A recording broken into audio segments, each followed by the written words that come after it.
Hello students, आइए देखते हैं रदरफोर्ड का नाभिकीय परमाणु मॉडल के बारे में।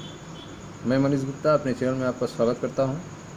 इससे पहले आपको थॉम्सन का परमाणु मॉडल बताया गया था, जिसमें जे थॉम्सन ने यह बताया था कि परमाणु जो है वह गोलाकार होता है, उसके आवेश जो हैं समान रूप से वितरित होते हैं, धन आवेश जो हैं समान रूप से वितरित होते हैं, और जो ऋण आवेश होता है वह उन्हीं धन आवेशों में जगह जगह होता है, और कुल व्यवस्था जो होती है वो विद्युत उदासीन की होती है। ठीक है, उन्होंने इसके समकक्ष जो है watermelon model, plum pudding model, यह सारे नाम से इसको जाना जाता है। ठीक है, कहने का तात्पर्य है कि थॉम्सन ने बताया कि परमाणु जो है एक घना है, उसमें खाली जगह नहीं है, वह भरा हुआ है। इस जांच के लिए परमाणु में स्पेस नहीं है, खाली जगह नहीं है, धन आवेश और ऋण आवेश पूरे एरिया में फैले हुए होते हैं। इसकी जांच के लिए रदरफोर्ड और उनके विद्यार्थियों ने प्रयोग किया। ठीक है, रदरफोर्ड और उनके विद्यार्थियों ने, हैंस गीगर और अर्नेस्ट मार्सडेन ने बहुत पतली सोने की पन्नी पर अल्फा कणों की बौछार की। ठीक है, परमाणु में खाली जगह होता है कि नहीं होता है, इसके लिए उन्होंने बहुत पतली सोने की पन्नी पर अल्फा कणों की बौछार की। रदरफोर्ड के प्रसिद्ध अल्फा कण प्रकीर्णन प्रयोग को चित्र 2.5 में दिखाया गया है। तो आप देखें, यह रदरफोर्ड का प्रसिद्ध अल्फा कण प्रकीर्णन प्रयोग है, जिसमें आप देख रहे हैं यह अल्फा कण का स्रोत है जहाँ से अल्फा कण निकलता है, और यह एक लेड प्लेट है जिसको सीधी रेखा देती है। और यहाँ पर आप देख रहे हैं एक स्क्रीन लगा हुआ है जो फोटोग्राफिक प्लेट है, इस पे चमक उत्पन्न होता है जो दिखाई देता है, और बीच में यह सोने की पन्नी, ठीक है, गोल्ड फॉयल सोने की पन्नी लगी हुई है। यह अल्फा कण स्रोत से निकलते हुए इस सोने की पन्नी से टकराते हैं, और टकराने के बाद जो है इधर उधर फैल जाते हैं, और जिधर जाते हैं उधर चमक उत्पन्न होती है। ठीक है,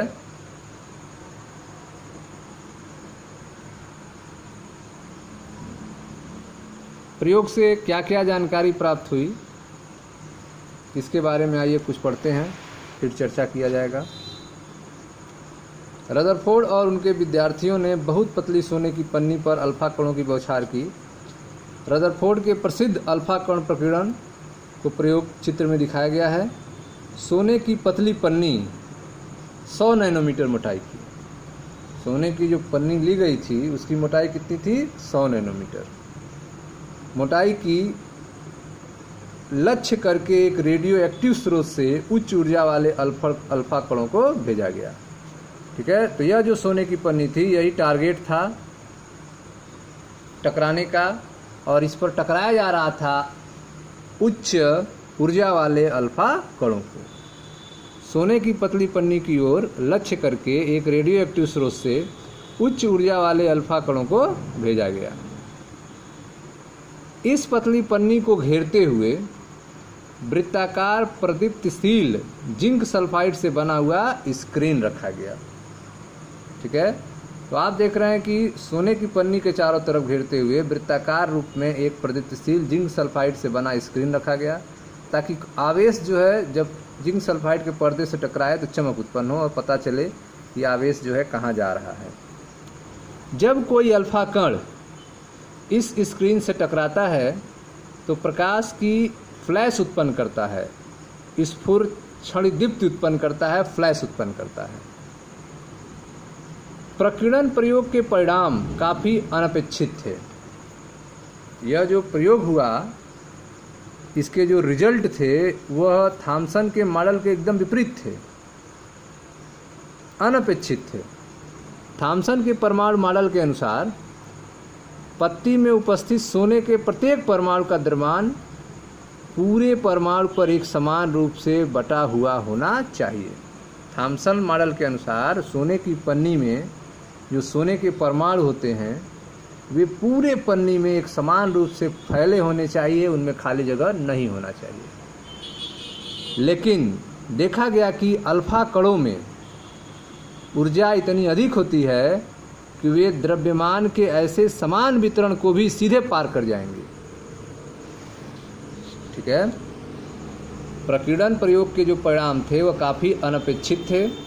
थॉमसन के परमाणु मॉडल के अनुसार पत्ती में उपस्थित सोने के प्रत्येक परमाणु का द्रव्यमान पूरे परमाणु पर एक समान रूप से बटा हुआ होना चाहिए।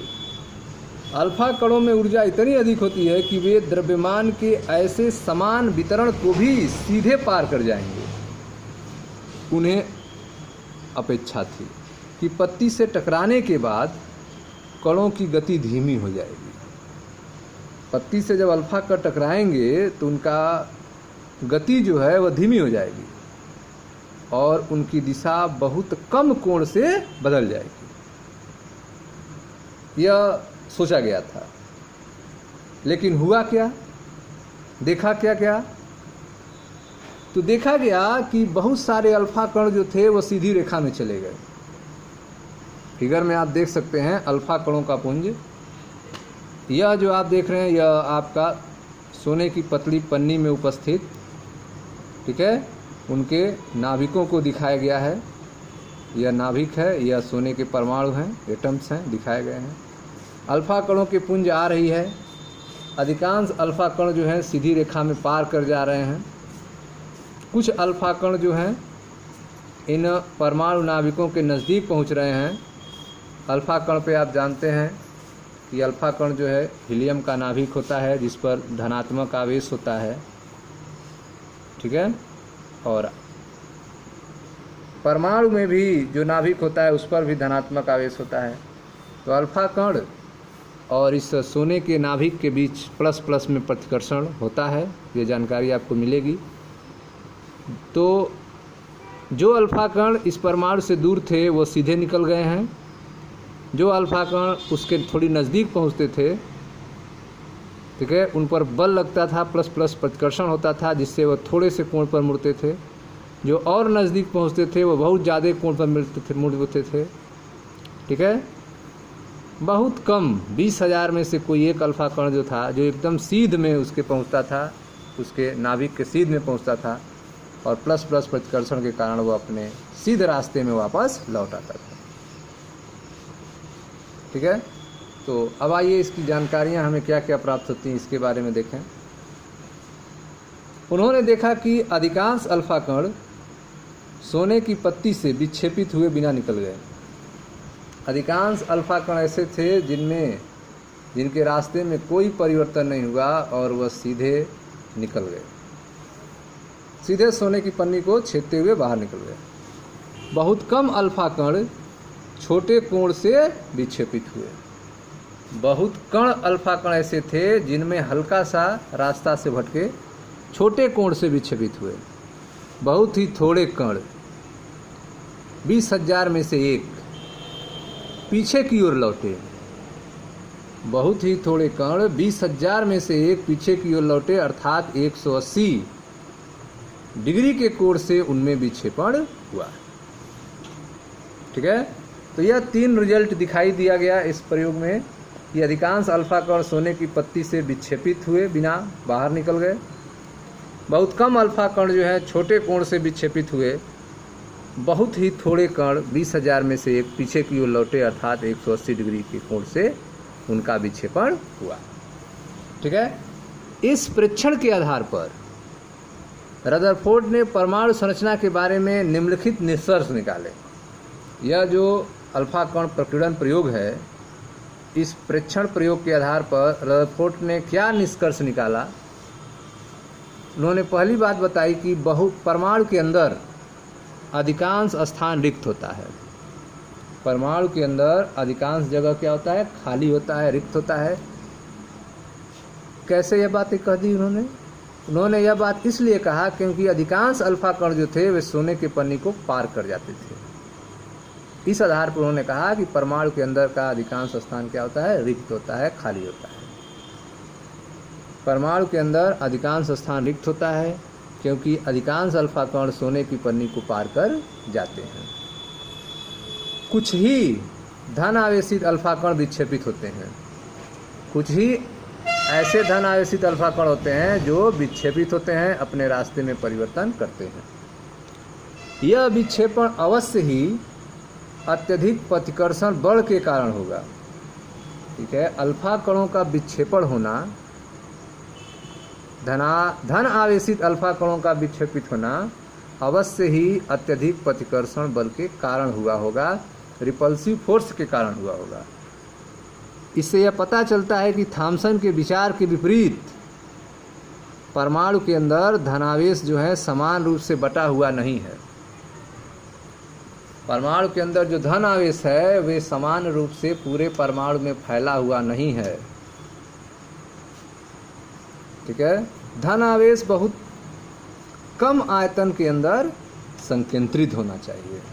धन आवेश जो है वह बहुत कम आयतन के अंदर संकेंद्रित होना चाहिए, जिससे धन आवेशित अल्फा कणों का प्रतिकर्षण और विक्षेपण हुआ हो। ठीक है, तो जो धन आवेश होते हैं वे बहुत ही कम आयतन के अंदर संकेंद्रित होने चाहिए, जिससे धन आवेशित अल्फा कणों का प्रतिकर्षण और विक्षेपण हुआ। इसीलिए जो धन आवेशित अल्फा कण थे उनमें प्रतिकर्षण और विक्षेपण हुआ है, लेकिन बहुत कम का। रदरफोर्ड ने गणना करके दिखाया कि नाभिक का आयतन परमाणु के कुल आयतन की तुलना में अत्यंत कम होता है। नाभिक का आयतन परमाणु के कुल आयतन की तुलना में अत्यंत कम होता है। परमाणु की त्रिज्या लगभग 10⁻10 मीटर होती है, जबकि नाभिक की त्रिज्या 10⁻15 मीटर होती है। ठीक है, परमाणु की त्रिज्या 10⁻10 मीटर होती है, जबकि नाभिक की त्रिज्या 10⁻15 मीटर होती है। आकार के इस अंतर का अंदाज आप इस बात से लगा सकते हैं कि यदि हम नाभिक को क्रिकेट की गेंद जितना माने तो परमाणु की त्रिज्या लगभग 5 किलोमीटर होगी। यदि हम नाभिक को क्रिकेट की गेंद माने तो परमाणु की त्रिज्या लगभग कितनी होगी? 5 किलोमीटर होगी। ठीक है, तो इस तरह से आपने देखा कि जो अल्फा कण प्रकीर्णन प्रयोग था उस आधार पे रदरफोर्ड ने क्या क्या बातें कही। तो पहली बातें उन्होंने कहा कि परमाणु के अंदर का अधिकांश स्थान रिक्त होता है, क्योंकि अधिकांश अल्फा कण सोने की पन्नी को पार कर जाते हैं। कुछ धन आवेशित अल्फा कण विक्षेपित होते हैं और यह विक्षेपण अवश्य ही अत्यधिक प्रतिकर्षण बल के कारण होगा। इससे यह पता चलता है कि थॉमसन के विचार के विपरीत परमाणु के अंदर धन आवेश समान रूप से बटा हुआ नहीं है। धन आवेश बहुत कम आयतन के अंदर संकेंद्रित होना चाहिए, जिससे धन आवेशित अल्फा कणों का प्रतिकर्षण और विक्षेपण हुआ हो। रदरफोर्ड ने गणना करके दिखाया कि नाभिक का आयतन जो है परमाणु के कुल आयतन की तुलना में अत्यंत कम है। परमाणु की त्रिज्या लगभग 10⁻10 मीटर होती है, जबकि नाभिक की त्रिज्या 10⁻15 मीटर होती है। आकार के इस अंतर का अंदाज इस बात से लगाया जा सकता है कि यदि नाभिक को क्रिकेट की गेंद जितना माना जाए तो परमाणु की त्रिज्या को लगभग 5 किलोमीटर होगा। ठीक है, उपरोक्त प्रेक्षणों और परिणामों के आधार पर रदरफोर्ड ने परमाणु का नाभिकीय मॉडल प्रस्तुत किया। ठीक है, ऊपर के जो प्रेक्षण किए गए और उसका जो परिणाम आया उस आधार पर रदरफोर्ड ने अपना नाभिकीय मॉडल प्रस्तुत किया। ठीक है, अपने नाभिकीय मॉडल में रदरफोर्ड ने क्या क्या बातें कहीं। रदरफोर्ड ने कहा कि परमाणु का धनावेश तथा अधिकांश द्रव्यमान एक अति अल्प क्षेत्र में केंद्रित होता है। रदरफोर्ड के नाभिकीय मॉडल के अनुसार परमाणु का धन आवेश तथा अधिकांश द्रव्यमान एक अति अल्प क्षेत्र में केंद्रित होता है। परमाणु के इस अति अल्प भाग को रदरफोर्ड ने नाभिक कहा। परमाणु का धनावेश तथा अधिकांश द्रव्यमान एक अति अल्प क्षेत्र में केंद्रित होता है। परमाणु के इसी अल्प क्षेत्र भाग को रदरफोर्ड ने नाभिक कहा। नाभिक के चारों ओर इलेक्ट्रॉन वृत्ताकार पथों में बहुत तेजी से घूमते हैं। इन वृत्ताकार पथों को कक्षा कहा जाता है, ऑर्बिट कहा जाता है। ठीक है, नाभिक के चारों ओर इलेक्ट्रॉन वृत्ताकार पथों, जिन्हें कक्षा कहा जाता है, में तेजी से घूमते हैं। अतः रदरफोर्ड का परमाणु मॉडल सौर मंडल से मिलता जुलता है, जिसमें सूर्य नाभिक के समान होता है और ग्रह गतिमान इलेक्ट्रॉन के समान होते हैं। इलेक्ट्रॉन और नाभिक आपस में आकर्षण के स्थिर वैद्युत बलों द्वारा बंधे रहते हैं। इलेक्ट्रॉन और नाभिक आपस में आकर्षण के स्थिर वैद्युत बलों द्वारा बंधे होते हैं। ठीक है, तो रदरफोर्ड का जो परमाणु का नाभिकीय मॉडल था, इसमें 3 बातें कही गई।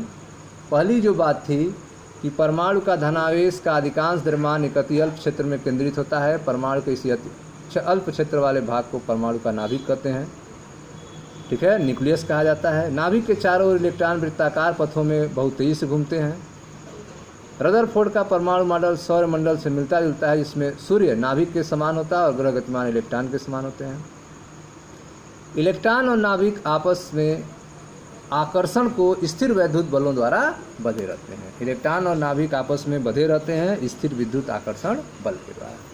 यह 3 बातें जो हैं रदरफोर्ड ने अपने मॉडल में प्रस्तुत किया था। मिलता है नेक्स्ट वीडियो में, जहां चर्चा किया जाएगा रदरफोर्ड मॉडल के क्या दोष थे। Thank you.